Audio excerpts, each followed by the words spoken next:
This is a short speech as the chair of the Special Committee on Examination Infraction at the submission of the committee's report to the Registrar of JAMB. The Registrar, Joint Admission and Matriculation Board, Professor Isiaq Oloyede, CON, and I dare add Baba, distinguished member of the management of JAMB, esteemed members of the Special Committee on Examination Infraction, ladies and gentlemen, members of the press. It is with a deep sense of duty, humility, and commitment to the integrity of our nation's education system that I, on behalf of the Special Committee on Examination Infraction, stand before you today to present the report of our assignment. When this committee was inaugurated on the 18th of August 2025, we were charged with a solemn mandate to investigate, review, and recommend measures to address the growing and dangerous menace of technology-enabled examination malpractice in the Unified Tertiary Matriculation Examination, UTME. We understood from the very beginning that this was not just an administrative task. It was a moral obligation, a national service, and a fight for the soul of the meritocracy in Nigeria. The task before us, our terms of reference, were clear and comprehensive. We were to identify the methods, patterns, tools, and technology used to perpetrate infractions, review existing examination and registration policies, determine the capacity, the culpability, of the 6,458 suspected candidates, recommend sanction where culpability was established, propose a proactive framework for detention, deterrence, and prevention of future infractions. 6, consider and advise on other incidental issues. I tried to give a summary. This was no small task, but the committee, composed of experts from academia, technology, security, civil society, and law, approached it with diligence, integrity, and unity of purpose. Key findings. Registrar, sir. Baba, I'll add. What we discovered shocked us deeply. 1. Examination malpractices has evolved into a highly organized, technology-driven, and culturally normalized enterprise. We documented 4,251 cases of finger blending, 190 cases of AI-assisted image morphing, 1,878 false declarations of albinism, and numerous cases of credential forgery, multiple NIN registration, and solicitation schemes. This fraud is not the work of candidates alone. It is sustained by syndicates involving some CBT centers, schools, parents, tutorial operators, and even technical accomplices. Legal framework remains inadequate to tackle biometrics and digital fraud, and public confidence in the examination process is dangerously eroding. Worst of all, Malpractice has become culturally normalized, seen by many as an acceptable shortcut to success. Our recommendation: to restore integrity to Nigeria admission system, we propose a multi-layered framework built on detection, deterrence, and prevention. Detection. Deploy AI-powered biometrics, anomaly detection, dual verification system, real-time monitoring, and a national examination security operation center. Deterrence: cancel results of confirmed fraudulent candidates, impose bans of 1 to 3 years, prosecute both candidates and their collaborators, and create a central sanction registry accessible to institutions and employers. Prevention: because we didn't deal with just fault finding or problem advertisement, we also propose solution. Prevention: strengthen mobile first self-service platforms, digitalize correction workflow, tighten disability verification, and ban bulk school-led registration. Legal reforms: amend the JAMB Act and the Examination Malpractice Act to recognize biometrics and digital fraud and provide for a legal unit within JAMB. Cultural orientation: launch a national integrity first campaign, embedded ethics into curricula, and enforce parental accountability. Special measures for minors. For under 18 offenders, apply rehabilitative measure under the Child Rights Act with focus on counseling and supervised re-registration. Mr. Registrar, sir, my conclusion. Our conclusion is unambiguous. If left unchecked, examination malpractice will continue to erode merit, undermine public trust, and destroy the very foundation of Nigeria's education and human capital development. But if we act with courage through bold reforms, technological innovation, cultural reorientation, and uncompromising enforcement, we can turn this tide. Today, as we hand over this report, we affirm our collective commitment to defend the integrity of the Nigerian education system. This report is not just about exposing fraud.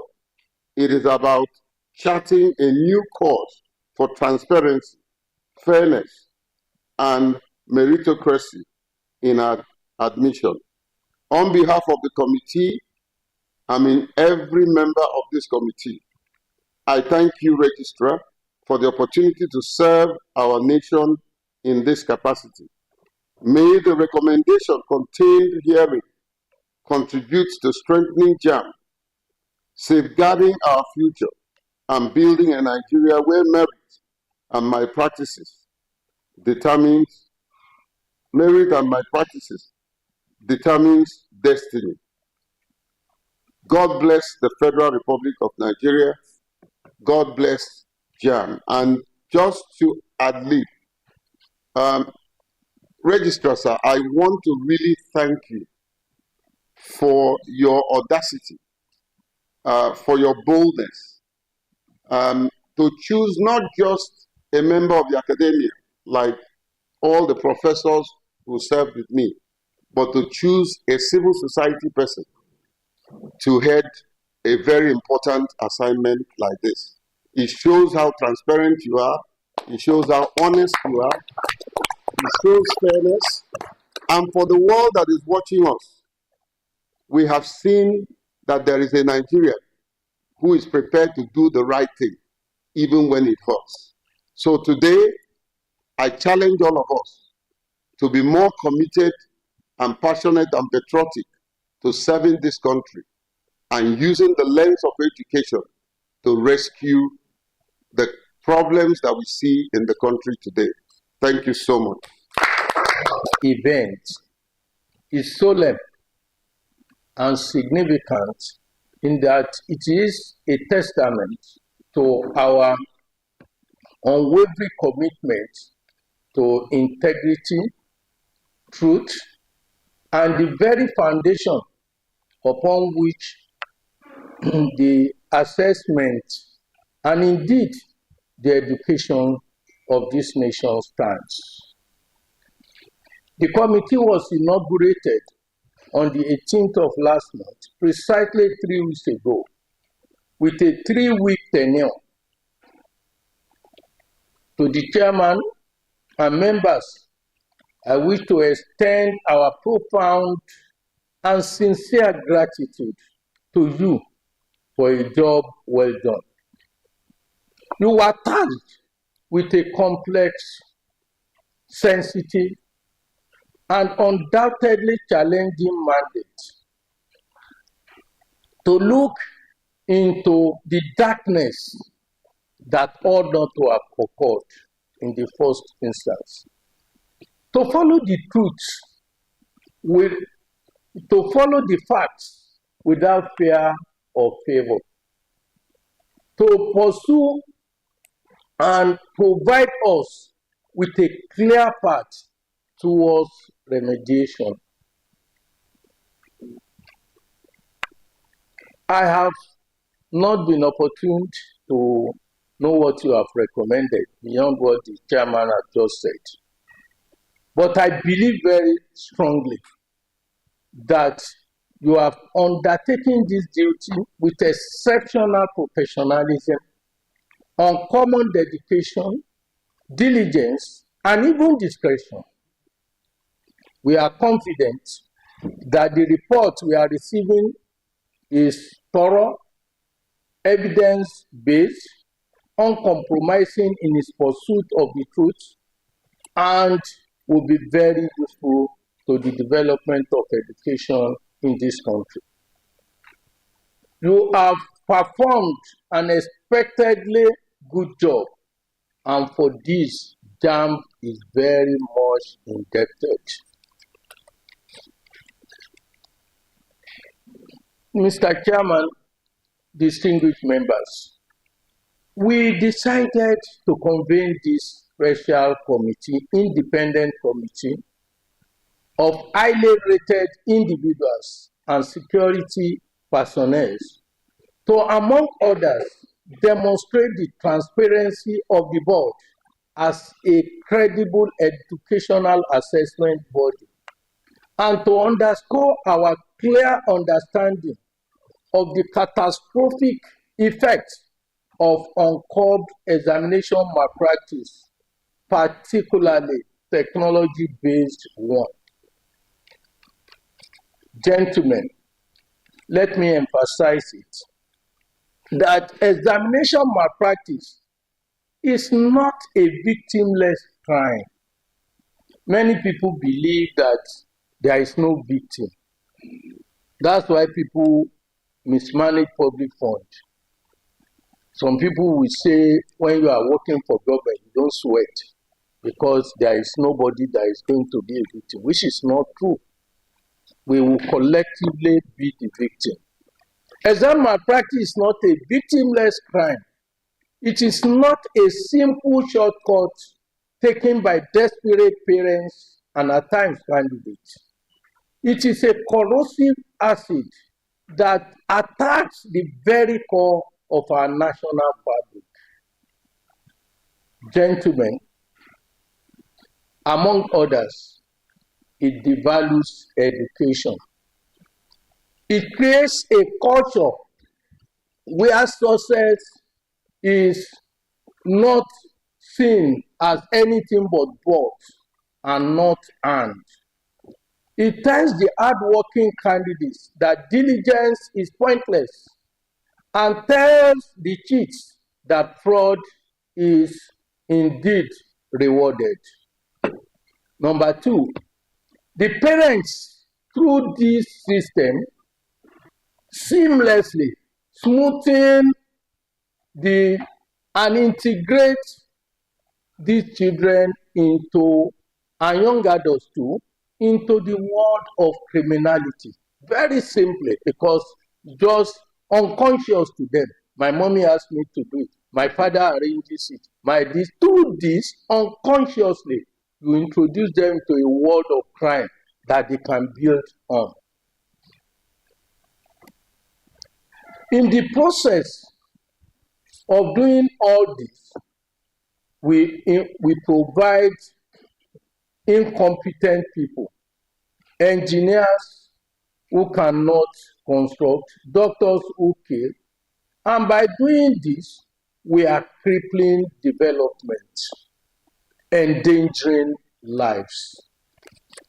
Not only this, it erodes ethical standards, normalizes dishonesty, breeds criminality and thuggery, and it goes on to perpetuate in the nation a cycle of national underdevelopment. It destroys the reputation of a nation. If you go to most of our secondary school, I was given an assignment recently by the Federal Ministry of Education.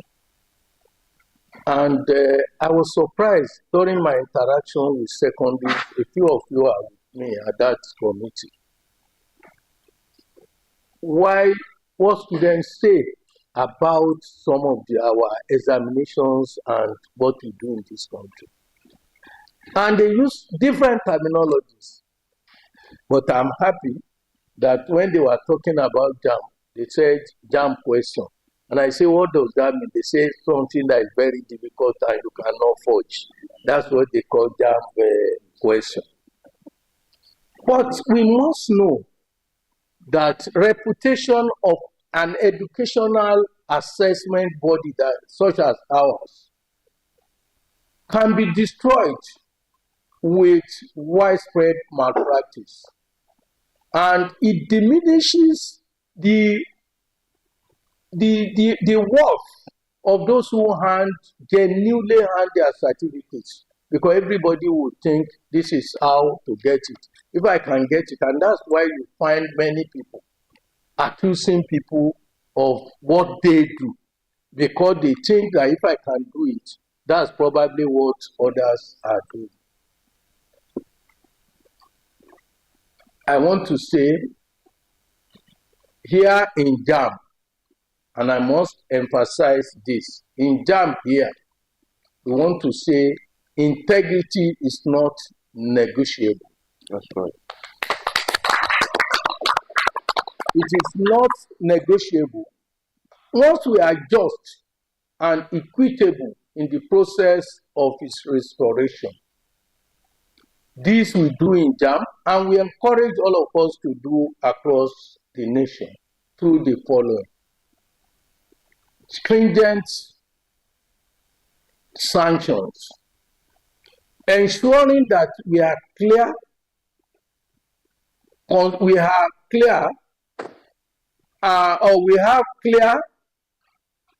consistent, and consequential penalties for malpractice, and apply this equally across board, not bending for anybody, whoever the person is. 2, investing in integrity.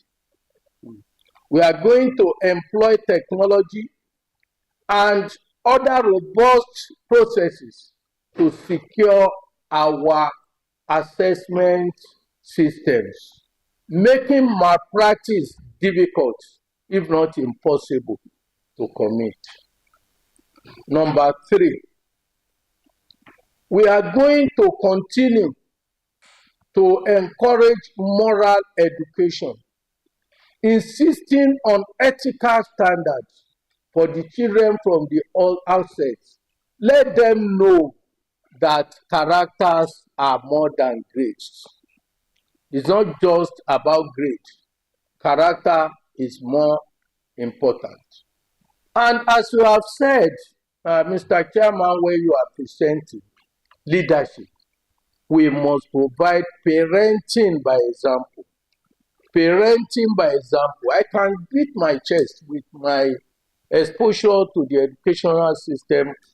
I dare say at least across the continent of Africa, if not the world. I can tell you that at this level, 80% of the examination malpractice are planned and executed by parents. 80% are planned, executed by parents, because most of them simply want to use their children to furnish and refurbish their own CVs. They want to be seen as fathers and mothers of lawyers and doctors and engineers, even when without caring whether that is legitimately received. Mr. Chairman, in receiving this report, I want to make JAMB position unequivocally clear. JAMB stands for honesty and integrity, and this has been indicated by our administrative ancestors who created JAMB and created the motto of JAMB.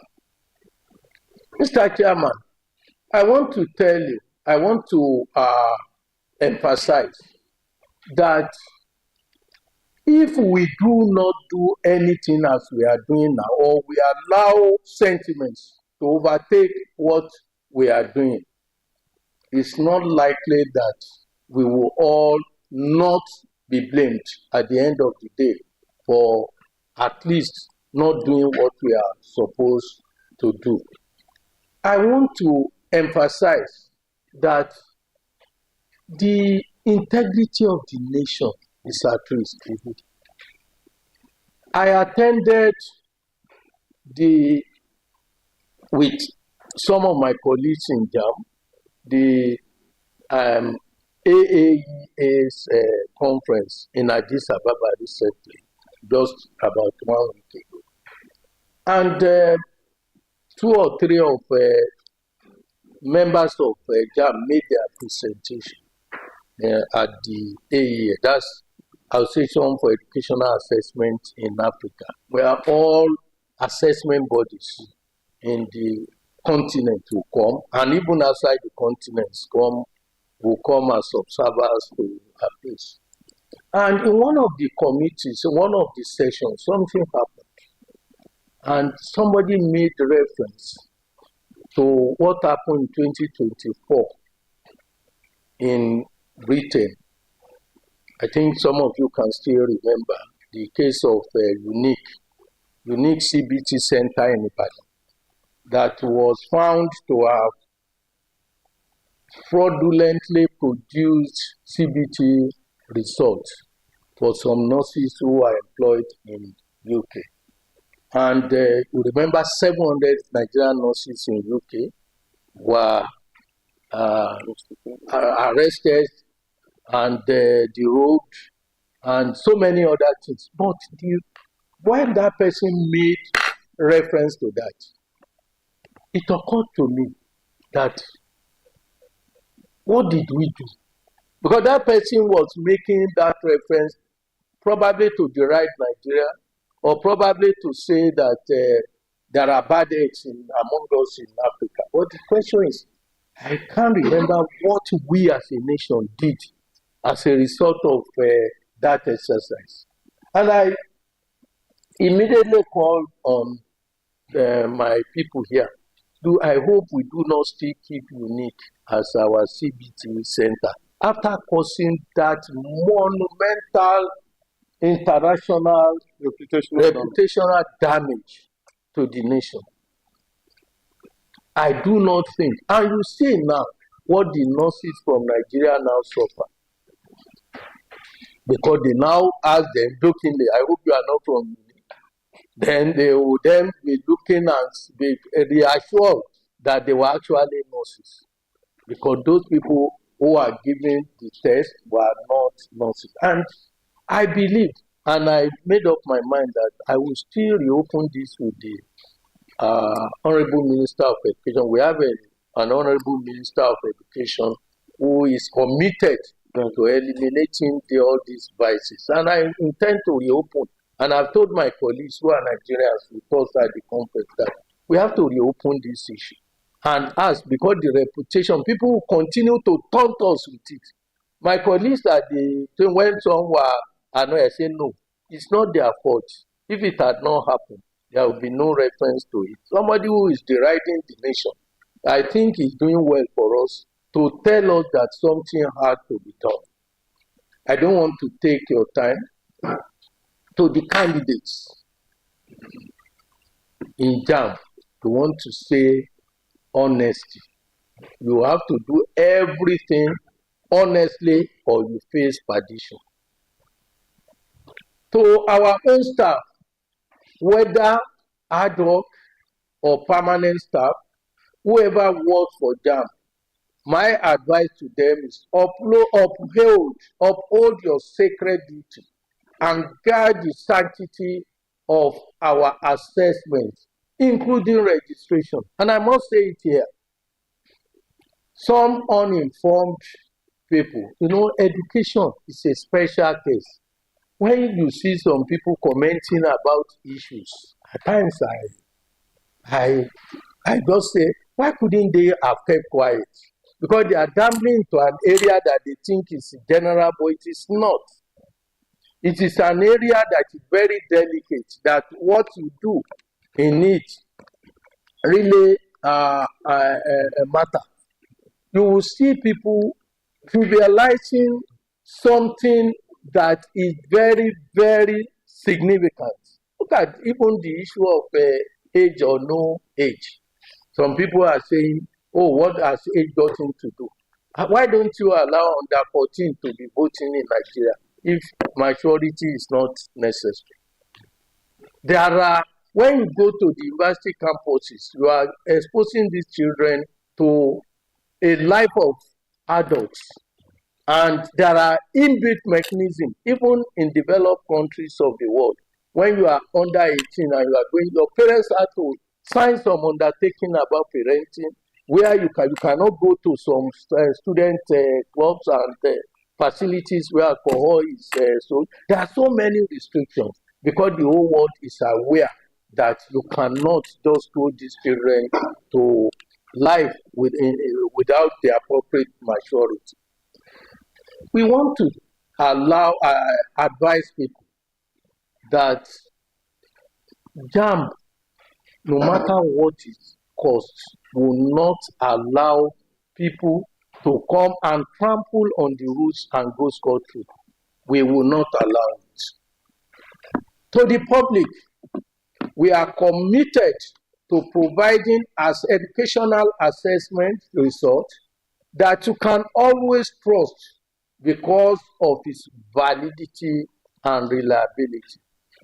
And on behalf of JAMB, once again, I want to specially thank members of the committee, including our able chairman, who has handled the affairs. When 3 weeks ago, we said because of time, because there is time frame, everything we have to do had to be done. There was somebody who was saying that, what is the difference between August, September, and December? A supposedly learned person in an educational system, in tertiary education, is telling me, if you can allow 16 in September, why don't you extend it to December? If there is no one day or 2 days, I then wonder, do they know the months they are talking about, their significance in tertiary education? Academic sessions is not January to December. It's September to August. September is our January, and August is our December. So when you now see somebody who is supposedly educated, who does not know the significance of August in tertiary education, who does not know the significance of August, and you are unleashing this type of uneducated people to make comments about educational system in a country, you wonder. Somebody will say, yes, my child is going to be 16 in September. If you now allow it till end of August, just 15 days, he or she is not aware that the session ends in August. Somebody that we extended a system till August 2025 for 2024-2025 session. The session ends in August, and somebody is saying my child is September. Should we then open a session that has closed at the end of it? I want to emphasize that education is not free for all. Let people want to comment about education, go and learn about it, how they do it. And that is why somebody was also making comment that, why don't you allow teachers to assess the candidates who are under 16 and make recommendations to you? Individual teachers in individual schools to make the recommendation. Then you have to go to the National Assembly to amend the law, because the law gives that mandate to JAMB. So if you now believe that we should now secede that to individual teachers, go to the National Assembly and amend the mandate of JAMB. And that is why we have set up the appropriate mechanism for the assessment of the underage. The underage are not qualified to be admitted. And some people ask the question, why did you ask them to take the form? I say, this is a stupid question. If we do not allow them to take the form, how do we identify the exceptionally brilliant one among them? The exceptionally gifted. They are just 1 or 2 in a million all over the world. You see some ignorant people citing 10 within 25 years. The example they will give are just about 10 in 25 years across the whole world. And they are not giving just in Nigeria or in Ghana. Across the whole world, they will give you 10 and over 25 years. But in Nigeria, you have 40,000 in a year who claim they are. And they do not see the contradiction. How do we entrust the life, the fortune, the fate of a nation to the hands of people who cannot reason well? So I want to advise that we have a responsibility, particularly those of us who are in the tertiary education system, to enlighten people, not to assume that they know. And it is on this basis that I want to once again thank you, the chairman and members of the committee, and to assure you that whatever is within our power, we will do. I may not agree with all your recommendations because I'm different and I did not in any form participate in it. But I can assure you that there are good heads, many good heads, if not all of you are good heads, and they are better than one. And therefore, whatever God has guided you to decide, as far as I'm concerned, even if I do not agree, I will pursue, because I believe it's our collective. We have brought you from different agencies and backgrounds, and if in your collective wisdom you agree that something is it, then something must be wrong with anybody who thinks otherwise. So that is why I can assure you that whatever is within our own, we will do. Whatever is beyond us, that will go to the Honorable Minister of Education, we will do, in the absence of a board.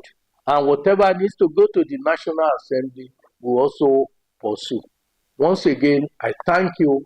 I appreciate you. May God bless you. May God bless the Federal Republic.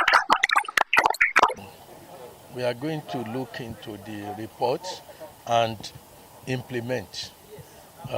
Whatever is beyond JAMB will go to the appropriate authorities, including the Ministry of Education and the National Assembly. That's exactly what we will do. But whatever is within our purview will be done immediately. I believe they will have looked at. Some people believe that examination malpractice is on the rise. It's not true. When you are talking of real examination malpractice that we know, this year we have about 140 of them, so which is still relatively low. But what we are talking about is registration infraction, examination malpractice that had been planned at the registration point. These are people that will feel, not the one they committed in the examination hall. We are talking of technology-induced one that is now new to us. We have not seen this magnitude before, and that's why we have brought people from diverse backgrounds to come and look at it. And I believe that two heads, good heads, are better than one. And whatever recommendations they have made, we will, at the level of JAMB, implement and recommend as appropriate all those ones that are beyond our control. Thank you. But yes, you asked the chairman. Okay, so Prof, just give me 1 minute. I will just make 1 minute statement. There will be no press statement. Okay, so one, I want to commend JAMB for the integrity, transparency throughout this process. In fact, Professor Oluyode did not take my call because he didn't want to influence the outcome. The soul of the education sector, I believe the likes of Professor Oluyode and JAMB, is chosen by God to rescue it, and we will. This country education sector is on course for total deliverance, and many of us in the committee are committed to working hand in hand with the likes of Oluyode and the Honorable Minister, whom I believe is doing a tremendous job. And collectively with you, the media, there is no challenge that is insurmountable. We will solve the problem, and we will have a credible examination system that our generation and the future generation will be proud of. Thank you. Can we just have some highlights? Well, we made some number of recommendations. I think in terms of that, I would want to read the press statement because it's a little bit more complex. I have taken time to document it in a very succinct manner. So there were places we recommended. We focused on the infractions, but we focused more on solution. You know, a lot of interrogation, a lot of figures and facts are involved. So if you so wish, we can go back to the hall and I will read my press statement.